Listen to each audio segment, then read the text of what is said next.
Hello and welcome to all. आप सभी का स्वागत है थर्मोडायनेमिक्स की इस क्लास में। आप देख रहे हैं जय टेक्निकल क्लासेस और मैं जेपी शर्मा आज आपके लिए थर्मोडायनेमिक्स की स्पेशल क्लास लेकर आया हूं। तो बिना समय गवाए आप हमारे चैनल को लाइक एवं सब्सक्राइब करें, जिससे आप सबका प्यार, आशीर्वाद और मोटिवेशन मिलता रहे और आने वाले नए वीडियो की नोटिफिकेशन आपको मिलती रहे।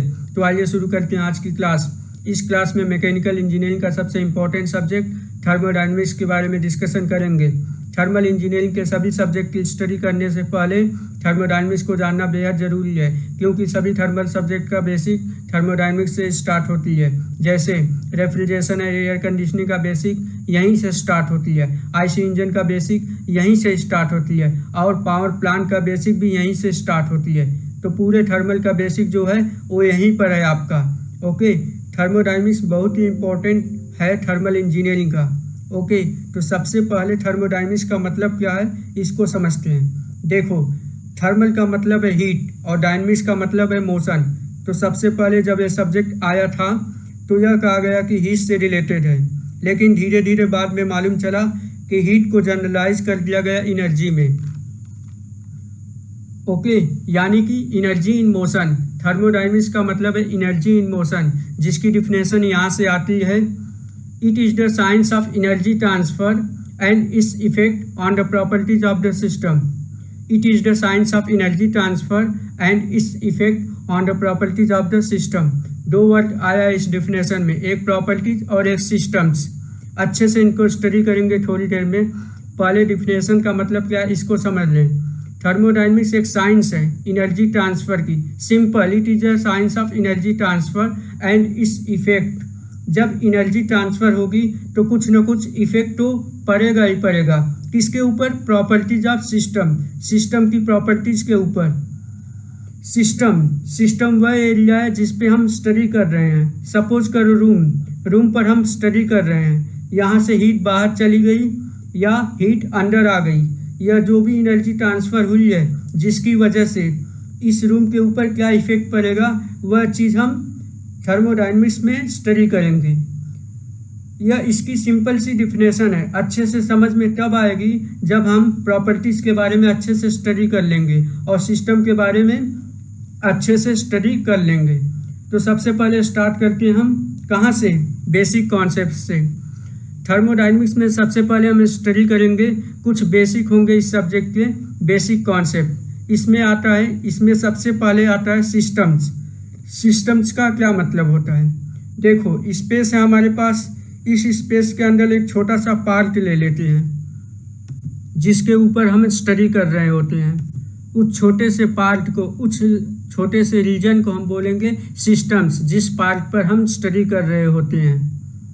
तो इसकी हम डिफिनेशन लिख सकते हैं। It is the region in space upon which study is focused और concentrated. It is the region in space upon which study is focus or concentrated. जिस पार्ट के ऊपर हमारा स्टडी फोकस है उसी के बारे में हम पढ़ेंगे, वही चीज़ हमारे लिए सिस्टम्स। ओके, इसके बाद नेक्स्ट थिंग्स आती है सराउंडिंग। सराउंडिंग का मतलब क्या है? सिस्टम के बाहर जो भी बच जाता है उसको बोलेंगे सराउंडिंग। सपोज करो इस रूम को हमने एक सिस्टम मान लिया, तो इस रूम के बाहर जो भी चीज़ें हैं वह सराउंडिंग है। यानी कि anything external to the system is known as surrounding. Anything external to the system is known as surrounding. कुछ भी जो सिस्टम के बाहर है, anything external to the system is known as surrounding. अब सिस्टम और सराउंडिंग के बीच में एक वाल्व, ये सपोज करो आपका वाल्व है। ये सपोज करो कि हमने एक रीजन मान लिया है, यह हमारा है सिस्टम और इसके बाद सब कुछ हमारा सराउंडिंग है, और यह जो वॉल है उसको बोलेंगे बाउंड्री। ओके, तो बाउंड्री क्या होगी आपकी? Separation between system and surrounding. तो बाउंड्री क्या हुई आपकी? It is the separation between system and surrounding. यह आपकी सेपरेशन है किस किस के बीच में? सिस्टम एंड सराउंडिंग के बीच में। सिस्टम जिसके ऊपर हम स्टडी कर रहे हैं और उसके बाद जो कुछ भी है वह सराउंडिंग, और सिस्टम और सराउंडिंग को जो हमें अलग सेपरेट कर रहा है वह है बाउंड्री। सिस्टम की वॉल को बाउंड्री बोलेंगे जो सेपरेट कर रही है सिस्टम और सराउंडिंग को। अब इसमें एक नोट्स लिखेंगे, जो भी हम नोट्स लिखेंगे वह बहुत बहुत इंपॉर्टेंट होंगे, very very most important notes. For exam point of view. सभी के नोट्स आप अच्छे से रीड कर लेना है, जो भी नोट्स होंगे बहुत बहुत इम्पोर्टेंट होंगे। नोट्स में है बाउंड्री में बी रिजिड और फ्लेक्सिबल। बाउंड्री जो है आपकी वह रिजिड भी हो सकती है और फ्लेक्सिबल भी हो सकती है। रिजिड तो सिंपल है, जैसे रूम है, रूम की वॉल आपकी रिजिड है। दूसरी चीज़ फ्लेक्सिबल कैसे हो सकती है, उसका एक छोटा सा एग्जांपल ले लेते हैं हम। सपोज करो हमारे पास पिस्टन एंड सिलेंडर अरेंजमेंट है, हम इसको कंप्रेस कर रहे हैं। फिगर ए में रेड लाइन जो आपको दिख रही है वह सिस्टम है। अब जब ये कंप्रेस हो जाएगा तो फिगर बी में आप देख सकते हैं अब जो बाउंड्री हमारी है वो कहाँ पहुँच गई, कोलैप्स हो गई। डैट मीन्स बाउंड्री आपकी छोटी हो गई। अब फिगर बी में आपका ए सिस्टम है, जैसा कि फिगर में शो हो रहा है। पहले फिगर ए में आपकी बाउंड्री यहाँ तक थी जो कि सिस्टम में शो हो रहा है। अब फिगर बी में बाउंड्री आपकी स्मॉल हो गई है जब पिस्टन को कंप्रेस किया गया, यानी कि बाउंड्री आपकी फ्लेक्सिबल है। यहाँ पे बाउंड्री आपकी कंप्रेस होके इतनी बाउंड्री हो गई, तो इस प्रकार से इसको फ्लेक्सिबल बाउंड्री बोलेंगे। ओके, बाउंड्री जो है आपकी रिजिड भी हो सकती है और फ्लेक्सिबल भी हो सकती है, इससे कोई फर्क नहीं पड़ता। हमारी स्टडी अभी भी सिस्टम के अंदर ही है। दोनों फिगर ए और फिगर बी दोनों में जो स्टडी कर रहे हैं वह सिलेंडर के अंदर वाले पार्ट सिस्टम पे ही स्टडी कर रहे हैं, बस बाउंड्री आपकी कम हो गई है। ओके, बाउंड्री आपकी रिजिड भी हो सकती है और फ्लेक्सिबल भी हो सकती है। अब देखते हैं टाइप्स ऑफ सिस्टम्स। एक छोटी सी टेबल आप ड्रॉ कर सकते हैं जैसा कि फिगर में शो हो रहा है, जिसमें first serial number, types of system, open system, close system and example, फिर heat transfer and mass transfer. ये सारी चीज़ें आप फिगर के अकॉर्डिंग इंक्लूड कर लीजिए। फर्स्ट नंबर है आपका ओपन सिस्टम। ओपन सिस्टम एक ऐसा सिस्टम होता है जिस सिस्टम में हीट का ट्रांसफ़र सिस्टम से सराउंडिंग में होता है और सराउंडिंग से सिस्टम में होता है, और यहाँ पे मास भी ट्रांसफ़र होते हैं। ओके, सिस्टम से सराउंडिंग में और सराउंडिंग से सिस्टम में हीट एंड मास दोनों का ट्रांसफ़र होता है ओपन सिस्टम में। जैसे इस रूम से बाहर हीट भी जा सकता है और अंदर हीट भी आ सकता है, क्योंकि यह खिड़की खुली हुई है, तो इसलिए इस रूम को हम ओपन सिस्टम मान सकते हैं।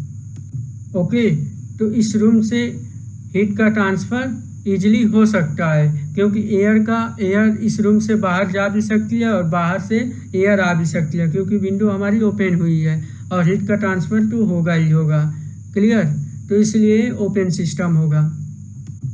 ओपन सिस्टम के अंतर्गत सारे के सारे इंजीनियरिंग जो एप्लीकेशन है, नियर अबाउट 90% इंजीनियरिंग एप्लीकेशन जो है इसी पे बेस्ड है, ओपन सिस्टम पे ही बेस्ड है। जैसे टरबाइन, पंप, कंप्रेसर, सारे के सारे आपके ओपन सिस्टम के एग्जाम्पल्स हैं। नोजल्स वगैरह भी आपके ओपन सिस्टम के ही एग्जाम्पल्स हैं।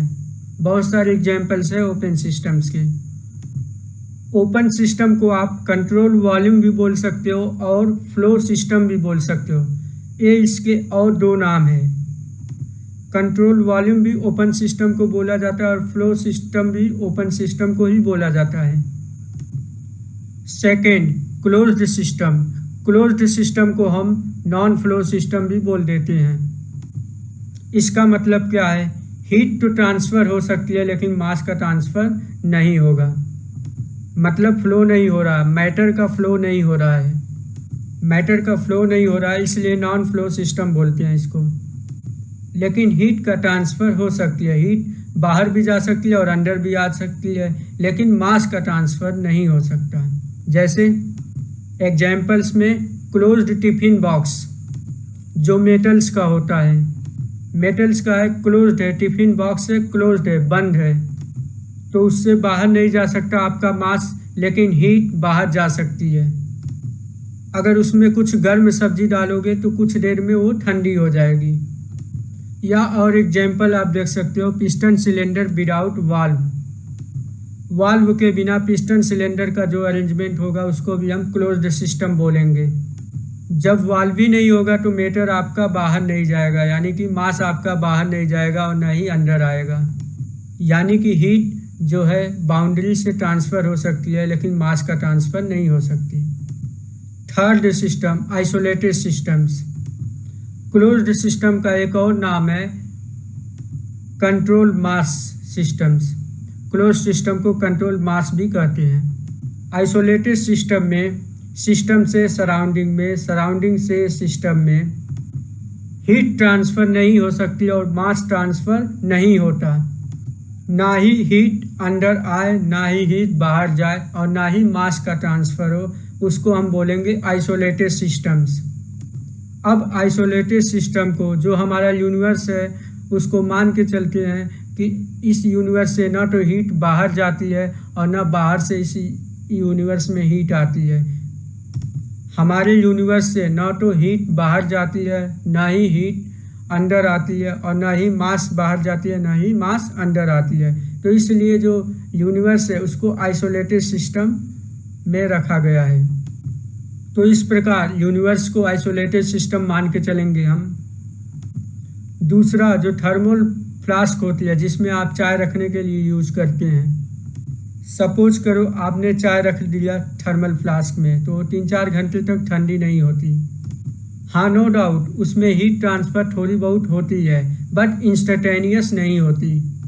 धीरे धीरे करके हीट जाती है, बट इंस्टेंटेनियस नहीं जाती हीट। 8-10 घंटे तक हीट बनी रहती है थोड़ी ना थोड़ी। तो हीट ट्रांसफ़र रेट बहुत स्लो होती है, बहुत कम होती है। उसको भी आइसोलेटेड बनाया गया है लेकिन 100% आइसोलेटेड नहीं होती है। तो उसको भी हम एग्जाम्पल में लिख सकते हैं, थर्मोस फ्लास्क आइसोलेटेड सिस्टम का एग्जाम्पल। ओके, तो ये है आपका आइसोलेटेड सिस्टम। ओके, तो 3 टाइप्स के आपके सिस्टम हुए। सबसे पहला है ओपन सिस्टम। ओपन सिस्टम मतलब खुला, सिंपल खुला है, जिसमें से हीट बाहर भी जा सकती है और मास भी बाहर जा सकती है, और हीट अंदर भी आ सकती है और मास भी अंदर आ सकती है। ओके, हीट ट्रांसफ़र भी हो सकती है और मास ट्रांसफ़र भी हो सकती है। इसको हम ओपन सिस्टम बोलते हैं। ओके, तो ओपन सिस्टम की जब स्टडी करेंगे हम तो कंट्रोल वॉल्यूम लेके चलेंगे। वॉल्यूम तो इस रूम का इतना ही रहेगा, अगर खिड़की खुली रहेगी तो वॉल्यूम तो चेंज नहीं होगा, तो वॉल्यूम उतना ही रहेगा। इसको हम कंट्रोल वॉल्यूम बोलेंगे। या फ्लो हो रहा है तो उसको हम फ्लो सिस्टम भी बोलेंगे। जैसे टरबाइन है, पंप है, कंप्रेसर है, एक्सेट्रा, इसको हम ओपन सिस्टम में स्टडी करते हैं। लगभग सारे के सारे इंजीनियरिंग एप्लीकेशन आपके ओपन सिस्टम में आती है। Second point, closed systems. इसको कंट्रोल मास बोल देते हैं, क्योंकि क्लोज्ड हो गया, मास ट्रांसफ़र नहीं हो रहा है। तो मास कंट्रोल है आपका, मास ट्रांसफ़र नहीं हो रहा है, मास आपका फिक्स्ड है। कंट्रोल मास इसलिए बोल देते हैं। और फ्लो भी नहीं हो रहा तो इसलिए नॉन फ्लो सिस्टम्स भी बोल देते हैं इसको। हीट ट्रांसफ़र हो सकती है लेकिन मास ट्रांसफ़र नहीं हो सकती, यानी कि सिस्टम से सराउंडिंग में हीट जा सकती है और सराउंडिंग से सिस्टम में हीट आ सकती है, लेकिन मास का ट्रांसफ़र नहीं हो सकती। थर्ड चीज़, आइसोलेटेड सिस्टम्स। आइसोलेटेड सिस्टम में दोनों ही नहीं होंगे, यानी कि हीट भी ट्रांसफ़र नहीं होगा और मास भी ट्रांसफ़र नहीं होगा। यानी कि न ही सिस्टम से सराउंडिंग में और न ही सराउंडिंग से सिस्टम्स में हीट ट्रांसफ़र भी नहीं होगी और मास ट्रांसफ़र भी नहीं होगा। ओके, ये सिस्टम्स के बारे में था। अब हम प्रॉपर्टीज़ पे आते हैं। उससे पहले अभी बेसिक कॉन्सेप्ट डिस्कस कर रहे हैं। बिल्कुल छोटे छोटे टॉपिक्स हैं लेकिन इम्पोर्टेंट टॉपिक्स हैं। Next, microscopic and microscopic analysis. इसका मतलब क्या है, ये स्टडी करते हैं। सपोज करो एक जगह है जहाँ पे लो डेंसिटी है, बहुत ही कम डेंसिटी है, और एक जगह ऐसी है जहाँ पे डेंसिटी वेरी मैक्सिमम है, बहुत ज़्यादा है। फिगर में लेफ्ट साइड में लो डेंसिटी है और राइट साइड में हाई डेंसिटी दिखाया गया है। ओके, तो जहाँ पे लो डेंसिटी है वहाँ पे एवरेज बिहेवियर हम कैसे निकालेंगे। इस मॉलिक्यूल की अलग वेलोसिटी होगी और इस मॉलिक्यूल की अलग वेलोसिटी होगी। हो सकता है इसका टेम्परेचर अलग हो, इसका अलग हो, लेकिन जहाँ पे हाई डेंसिटी होगी वहाँ ये सारे आपस में कोलाइड होते रहते हैं। तो यहाँ वेलोसिटी और टेम्परेचर लगभग सेम होते हैं, नियर अबाउट अप्रॉक्सीमेट सेम ही होते हैं। तो जहाँ हाई डेंसिटी होती है वहाँ पर हम एक एक मॉलिक्यूल की स्टडी नहीं कर सकते, तो हम इंडिविजुअल मॉलिक्यूल की बिहेवियर की स्टडी नहीं कर सकते, तो इसलिए एवरेज बिहेवियर स्टडी करना पड़ता है। इसको बोलते हैं मैक्रोस्कोपिक। मैक्रोस्कोपिक का मतलब बड़ा, लार्ज। माइक्रो मतलब स्मॉलर लेवल पे, छोटे लेवल पे, लो डेंसिटी के लिए। जहाँ पर लो डेंसिटी होगी वहाँ पर एक एक मॉलिक्यूल के बिहेवियर की स्टडी करना पड़ेगा। जहाँ एक एक मॉलिक्यूल्स की बिहेवियर की स्टडी करनी पड़ती है उसको हम बोलते हैं माइक्रोस्कोपिक अप्रोच। और जहाँ पर एक एक मॉलिक्यूल की बिहेवियर की स्टडी नहीं कर सकते वहाँ पे बहुत सारे मॉलिक्यूल है, बहुत सारे। देखो वैसे भी अगर क्लास में 4 ही बच्चे हैं तो एक एक बच्चों से इंडिविजुअल पूछ के हम ये बता सकते हैं कि ठीक है भाई आपको ये समझ में आया, ये चीज़ें नहीं समझ में आई। लेकिन जहाँ पर 400 बच्चे हैं वहाँ पर एक एक के पास इंडिविजुअल जाके पूछना या पॉसिबल नहीं है। तो वहाँ पर एवरेज देखेंगे। एवरेज समझ में आ गया सबको। तो लो डेंसिटी के लिए हम इंडिविजुअल लेके चलेंगे और हाई डेंसिटी के लिए हम एवरेज लेके चलेंगे। यही एग्जाम्पल जो क्लास वाला हमने आपको दिया कि 4 बच्चे अगर क्लास में होते हैं तो हम एक एक से इंडिविजुअल जाके टेबल पे जाके उनसे पूछ सकते हैं कि क्या चीज़ें आपको समझ में आ रही है, क्या चीज़ें समझ में नहीं आ रही है। लेकिन वहीं पे जहाँ पे 400 स्टूडेंट होंगे वहाँ पे इंडिविजुअली जाके ये बातें पूछ पाना कि किसको समझ में आ रही है किसको नहीं, पॉसिबल नहीं है। तो वहाँ पे हम ऑलमोस्ट ये देखेंगे कि एवरेज समझ में आ रहा है, ओके। तो ऐसे ही लो डेंसिटी के लिए हम यूज़ करेंगे एक एक मॉलिक्यूल की स्टडी कर लेंगे। लेकिन हाई डेंसिटी में एक एक मॉलिक्यूल की स्टडी कर पाना पॉसिबल नहीं है, इसलिए हम एवरेज मॉलिक्यूल की स्टडी करते हैं। तो हाई डेंसिटी में एवरेज मॉलिक्यूल की स्टडी करते हैं तो इसको बोलते हैं माइक्रोस्कोपिक अप्रोच।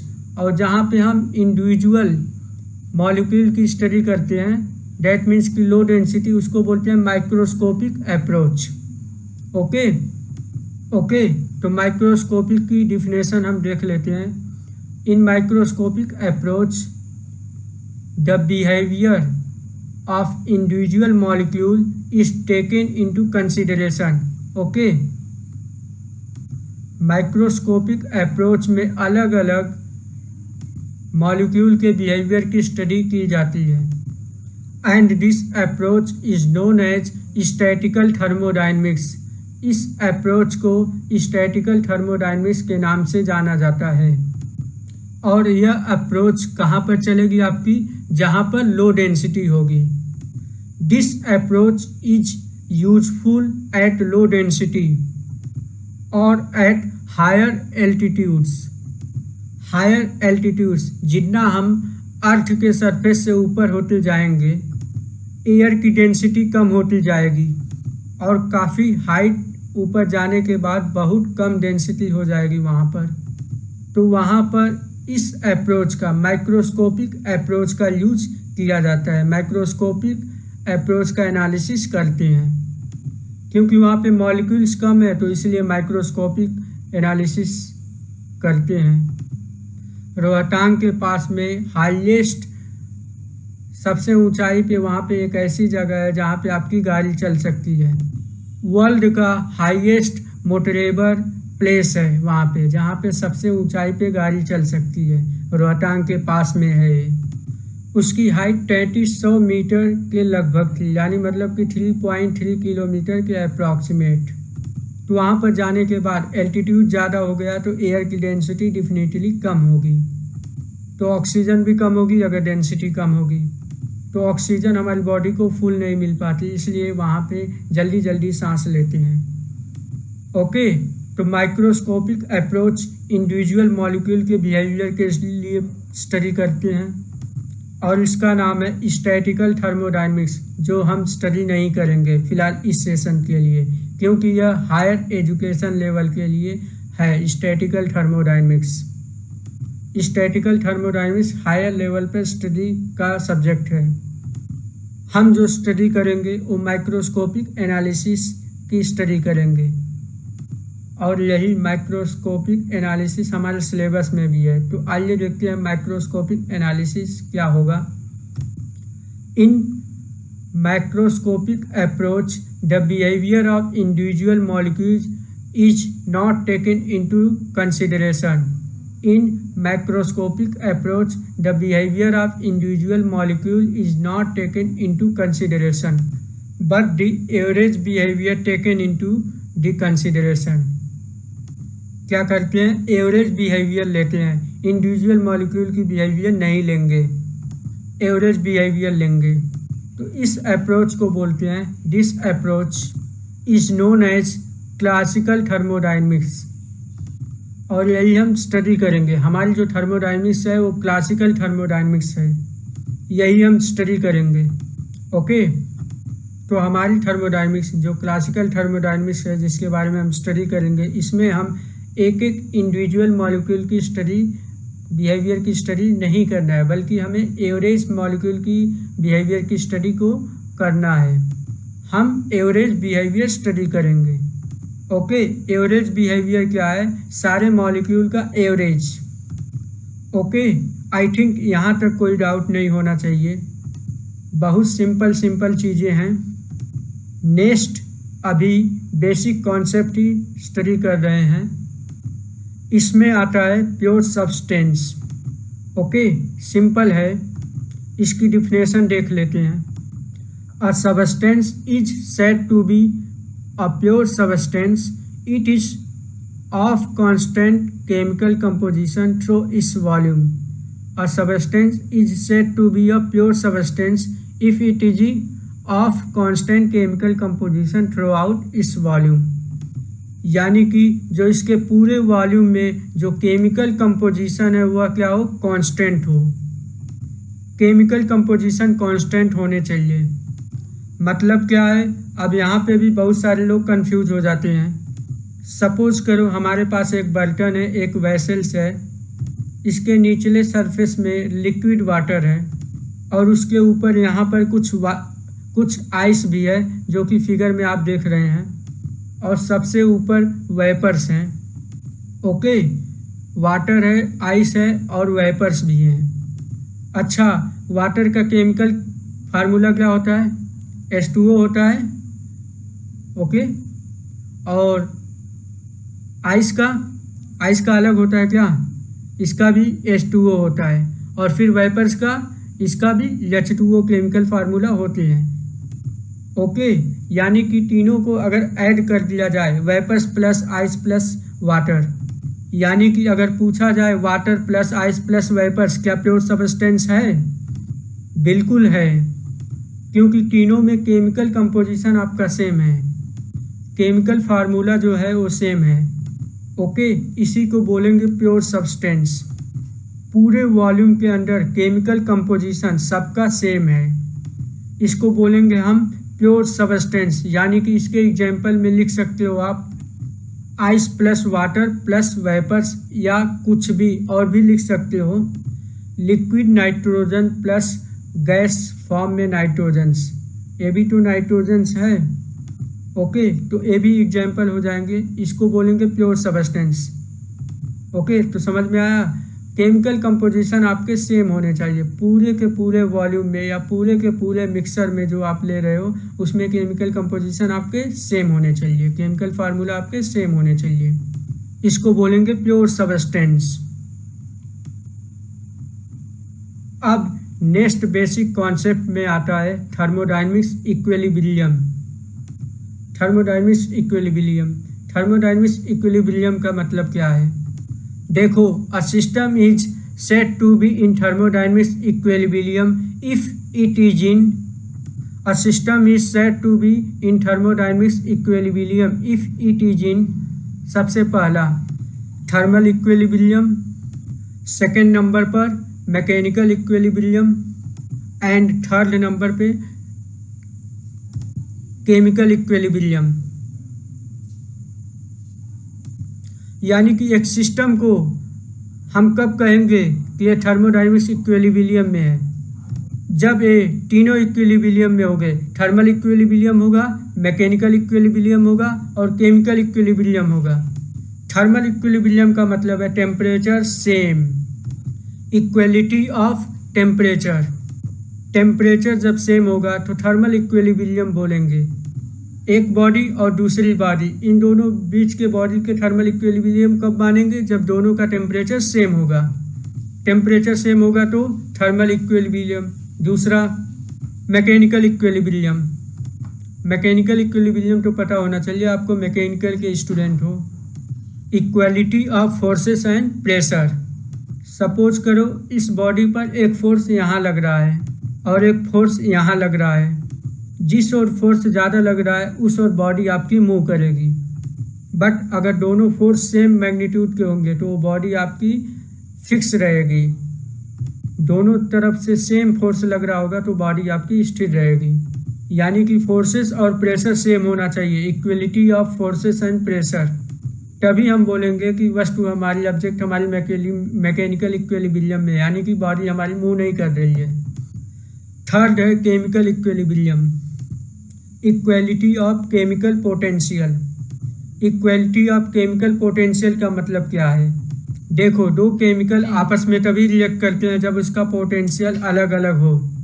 मतलब केमिकली वह कितनी एक्टिव है। पोटेंशियल का क्या मतलब कि उसमें कितनी एनर्जी है, तभी वो आपस में रिएक्ट करेंगी।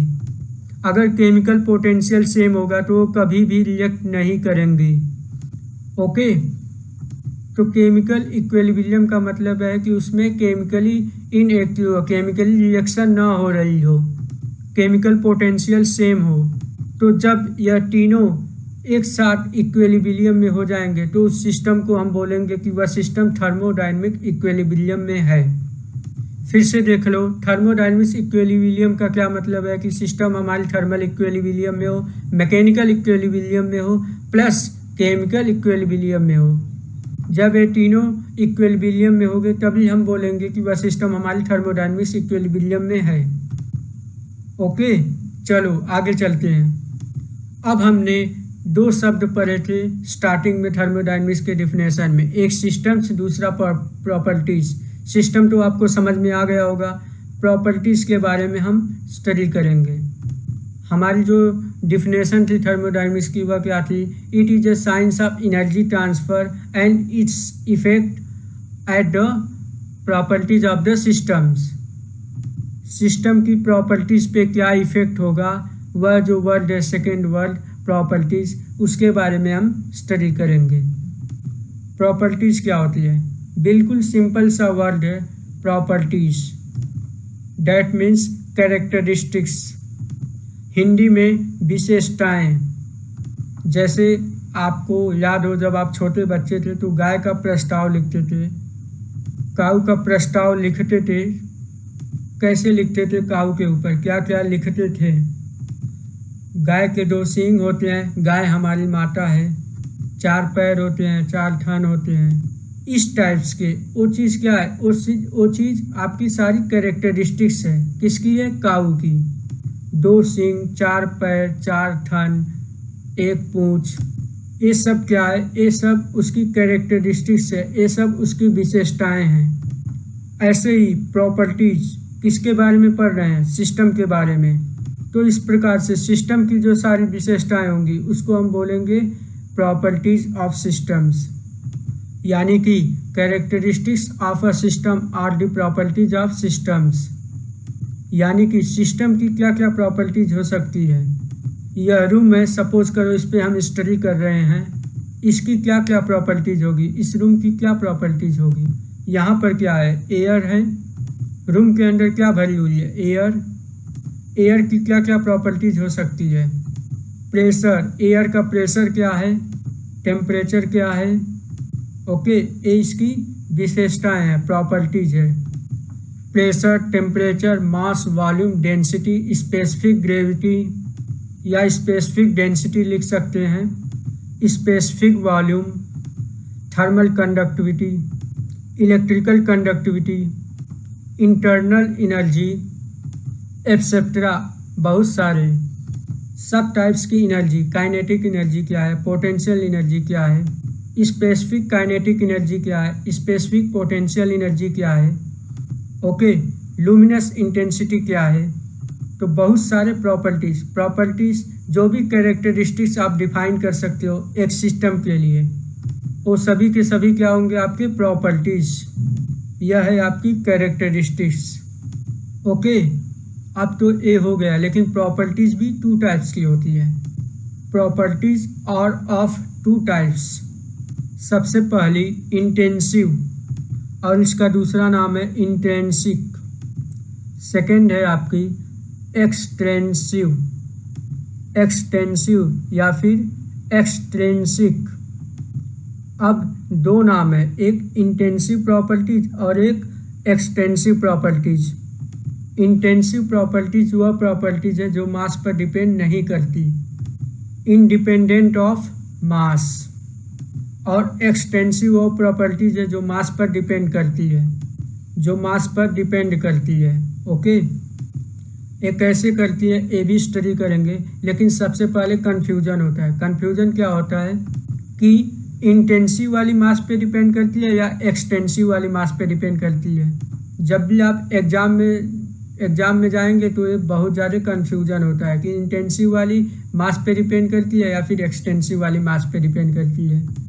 इसको सबसे इजी तरीका याद रखने के लिए इंटेंसिव में भी IN, इंटेंसिक में भी IN और इंडिपेंडेंट में भी IN। Okay, simple. इंटेंसिव, इनका मतलब इंडिपेंडेंट ऑफ मास, ई से इंटेंसिव और EN से इंडिपेंडेंट, यानी कि इंटेंसिव प्रॉपर्टी जो मास पे डिपेंड नहीं करती, और जो दूसरी बची एक्सटेंसिव वो मास पे डिपेंड करती है। पहले इंटेंसिव प्रॉपर्टीज़ के बारे में ही डिस्कस कर लेते हैं। मास पर डिपेंड कैसे नहीं करती, इसके लिए सपोज करो हमारे पास एक सिस्टम है, जैसा कि फिगर में आपको दिख रहा होगा। इसको 3 पार्ट में हमने डिवाइड कर रखा है। तीनों का वॉल्यूम अलग अलग दिख रहा होगा आपको। जो फर्स्ट नंबर है वो छोटा है, जो सेकेंड नंबर है उससे बड़ा है, और जो थर्ड नंबर है वो सबसे बड़ा है। ओके, तो टोटल जो मास है वो m है। बाएं साइड में जो ऊपर पार्ट 1 है उसमें जो एयर है उसका जो मास है, जो भी सबस्टेंस है उसका जो मास है m1 होगा। इसका मास क्या होगा? m2 होगा, और इसका मास क्या होगा? m3 होगा। अब मास चेंज होने के साथ साथ तीनों पार्ट में आपका मास चेंज हो रहा है। अब मास चेंज होने के साथ साथ जो प्रॉपर्टीज चेंज नहीं होगी वह मास पे डिपेंड नहीं होगी। जैसे टोटल टेम्परेचर T, तो यहाँ पे भी आपका टेम्परेचर T है, यहाँ पे भी आपका टेम्परेचर T है, और यहाँ पे भी आपका टेम्परेचर T है, क्योंकि हमने जो रूम में टेम्परेचर ले रखा है उसका बिहेवियर आपका सेम है। तो टेम्परेचर T, यहाँ भी T, यहाँ भी T, यहाँ भी T, लेकिन मास डिफरेंस है। इस वाले पार्ट का मास m1 है, इस वाले पार्ट का मास m2 है, और इस वाले पार्ट का मास m3 है। मास चेंज हो गया लेकिन प्रॉपर्टीज वही रही। यह क्या हुई? मास पे डिपेंड नहीं कर रही। सेकेंड प्रॉपर्टीज P है। सपोज करो प्रेशर है, इसका भी P, इसका भी P और इसका भी P। प्रेशर भी P है, यानी मतलब प्रेशर भी आपका मास पे डिपेंड नहीं कर रहा। मास चेंज हो गया लेकिन प्रेशर आपका सेम है। टोटल डेंसिटी रो है, इस पार्ट की भी डेंसिटी रो है, इस पार्ट की भी डेंसिटी रो है, और इस पार्ट की भी डेंसिटी रो है। टोटल डेंसिटी आपकी तीनों पार्ट की सेम है। मास चेंज हो गया लेकिन डेंसिटी चेंज नहीं हुई। उसके बाद थर्मल कंडक्टिविटी, इसकी भी K है, इसकी भी K है, इसकी भी K है, तो कंडक्टिविटी भी चेंज नहीं हुई। तो ये सारी जो प्रॉपर्टीज आती है इंटेंसिव प्रॉपर्टीज आती है। तो इसके एग्जाम्पल्स हैं। तो पहला एग्जाम्पल टेम्परेचर, दूसरा एग्जाम्पल प्रेशर, तीसरा डेंसिटी, चौथा थर्मल कंडक्टिविटी, और ऐसे electrical conductivity etcetera. Don't worry, आप डिफरेंशिएट कर लोगे, कोई भी प्रॉपर्टीज आपके सामने आ जाएगी, आप बता दोगे कि वह इंटेंसिव प्रॉपर्टीज है कि एक्सटेंसिव प्रॉपर्टीज है, जब ये चीज़ें आप कंप्लीटली डिस्कस कर लोगे। नियर अबाउट सारे जितने भी कॉम्पिटिटिव एग्जाम होते हैं सब में एक क्वेश्चन आता ही आता है कि यानी कि इनमें से कौन सी इंटेंसिव प्रॉपर्टीज है और कौन सी एक्सटेंसिव प्रॉपर्टीज है। डेफिनेटली 100% श्योर है, ये क्वेश्चन आना ही आना है आपके एग्जाम में, किसी भी एग्जाम में चले जाओ। अब next second type extensive properties. Extensive properties जो मास पे डिपेंड कर रही थी, है ना। फिर से ही हम एक ऐसा बॉक्स बना लेंगे, एक सिस्टम बना लेंगे जो अलग अलग 3 पार्ट में मास को डिवाइड कर रहे होंगे, जैसा कि फिगर में शो हो रहा है। A1, A2, A3, इसका मास M1, इसका मास M2, इसका मास M3 और टोटल मास M। पहली बात तो मास खुद पे ही मास पे डिपेंड कर रहा है, तो इसके एग्जाम्पल में सबसे पहला मास हो गया जो खुद ही डिपेंड कर रहा है मास पर। मास चेंज हो ही रहा है तो मास डिपेंड करेगा ही करेगा। दूसरी चीज़ टोटल वॉल्यूम V है, तो इसका वॉल्यूम V1, इसका वॉल्यूम V2 और इसका वॉल्यूम V3 होगा। वॉल्यूम तो आपको दिख रहा है ना कि तीनों भागों का जो वॉल्यूम है अलग अलग है, तीनों पार्ट का वॉल्यूम जो है अलग अलग है। तो और क्या प्रॉपर्टीज होगी, वॉल्यूम। अब इंटरनल एनर्जी। इंटरनल एनर्जी की मॉलिक्यूल के अंदर कितनी एनर्जी है, मेरे अंदर कितनी एनर्जी है वो मेरी इंटरनल एनर्जी है, लेकिन एक मॉलिक्यूल के अंदर कितनी एनर्जी है वो मॉलिक्यूल की इंटरनल एनर्जी है। अब जब यहाँ पे मास अलग है, यहाँ पे मास अलग है और यहाँ पे मास अलग है, तो जितने मॉलिक्यूल होंगे वो भी अलग अलग होंगे ना। यहाँ पर कुछ कम मॉलिक्यूल होंगे, यहाँ पे उससे ज़्यादा मॉलिक्यूल होंगे और यहाँ पे सबसे ज़्यादा मॉलिक्यूल होंगे। Total internal energy capital U है, तो इसमें क्या होंगे U1, इसमें U2 और इसमें U3। इंटरनल एनर्जी भी आपकी मास पे डिपेंड कर रही है, जैसे ही मास चेंज हुआ वैसे ही इंटरनल एनर्जी भी चेंज हो गई। फिर ऐसे ही काइनेटिक एनर्जी भी चेंज हो जाएगी आपकी। Kinetic energy 1, kinetic energy 2, kinetic energy 3, total kinetic energy KE। इसी टाइप से पोटेंशियल एनर्जी भी चेंज हो जाएगी, यानी कि सारी की सारी एनर्जी इसी में आएगी। All forms of energy etcetera, और भी जो भी मास पर डिपेंड करेंगी वो प्रॉपर्टीज एक्सटेंसिव प्रॉपर्टीज में आएंगी। ओके, बिल्कुल सिंपल था। आई होप आपको समझ में आ गया होगा। जो प्रॉपर्टीज मास के साथ चेंज हो जाए वह प्रॉपर्टीज है एक्सटेंसिव प्रॉपर्टीज। मैंने कहा था आपसे नोट्स बहुत ही इम्पोर्टेंट है। जब तक नोट्स नहीं आएगा, नोट्स को आप समझेंगे नहीं, तब तक कॉन्सेप्ट पूरी तरीके से क्लियर नहीं होंगे। ओके, तो सबसे पहला नोट्स, 2 नोट्स है इसमें। Notes number 1, ratio of 2 extensive properties etch N intensive properties. Again I repeat, ratio of 2 extensive properties etch an extensive properties. 2 extensive properties का रेशियो एक्सटेंसिव प्रॉपर्टीज आएगा। बहुत सिंपल है, देखो एक्सटेंसिव प्रॉपर्टीज मास पे depend कर रही होगी, उसमें मास होगा। दूसरी एक्सटेंसिव प्रॉपर्टीज उसमें भी आपके मास होगा, तो मास से मास कैंसिल। एग्जाम्पल के माध्यम से और अच्छे से समझते हैं। डेंसिटी, जिसको रो के माध्यम से शो करते हैं, density is equal mass per unit volume, mass divide by volume. Mass क्या है, अभी तो आपने स्टडी किया था, मास एक्सटेंसिव प्रॉपर्टीज है और वॉल्यूम एक्सटेंसिव प्रॉपर्टीज है, और डेंसिटी क्या है, इंटेंसिव प्रॉपर्टीज है। और डेंसिटी को आपने क्या स्टडी किया है, इंटेंसिव प्रॉपर्टीज। यानी कि जब भी आप एक्सटेंसिव प्रॉपर्टीज को एक्सटेंसिव प्रॉपर्टीज से डिवाइड करोगे तो जो आपका आउटपुट मिलेगा इंटेंसिव प्रॉपर्टीज होगी। ओके, तो यह वेरी वेरी इंपॉर्टेंट है। अब सेकेंड नोट्स की बात करते हैं। सेकेंड नोट, वैसे सेकेंड नोट्स क्या है, यह फर्स्ट नोट का ही आपका एक्सटेंडेड फॉर्म है।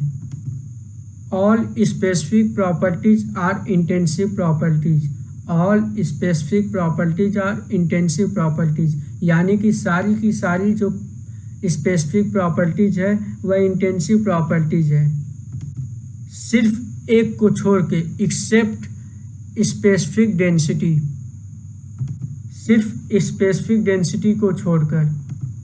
For example specific volume, specific internal energy, और जिसके भी साथ स्पेसिफिक ऐड हुआ है, सिर्फ स्पेसिफिक डेंसिटी को छोड़ के, जैसे स्पेसिफिक काइनेटिक एनर्जी, तो सभी के सभी स्पेसिफिक प्रॉपर्टीज किस में आई? इंटेंसिव प्रॉपर्टीज में, सिर्फ स्पेसिफिक डेंसिटी को छोड़कर। सेकेंड नोट्स एक्चुअली फर्स्ट ही है, बस समझने का थोड़ा सा फर्क है, इसको समझते हैं और अच्छे से। स्पेसिफिक वॉल्यूम का मतलब क्या है? हम जानते हैं specific volume is equal volume divide by mass. Volume क्या है आपकी? Extensive properties. मास क्या है आपकी? Extensive properties. तो ये क्या होगी? स्पेसिफिक वॉल्यूम क्या होगी? इंटेंसिव प्रॉपर्टीज होगी। यानी कि फर्स्ट वाली क्या थी कि दो एक्सटेंसिव प्रॉपर्टीज का रेशियो इंटेंसिव प्रॉपर्टीज बन जाता है। लेकिन याद करने में आपको आसानी होगी कि स्पेसिफिक डेंसिटी को छोड़ के बाकी के सारे स्पेसिफिक जो प्रॉपर्टीज है वह इंटेंसिव प्रॉपर्टीज में आते हैं, लेकिन स्पेसिफिक डेंसिटी क्यों नहीं आती है इसके बारे में भी हम आपको बता रहे हैं। स्पेसिफिक डेंसिटी क्या होती है? Specific density is equal density per unit mass. Specific का मतलब होता है जिसको मास से डिवाइड कर दिया।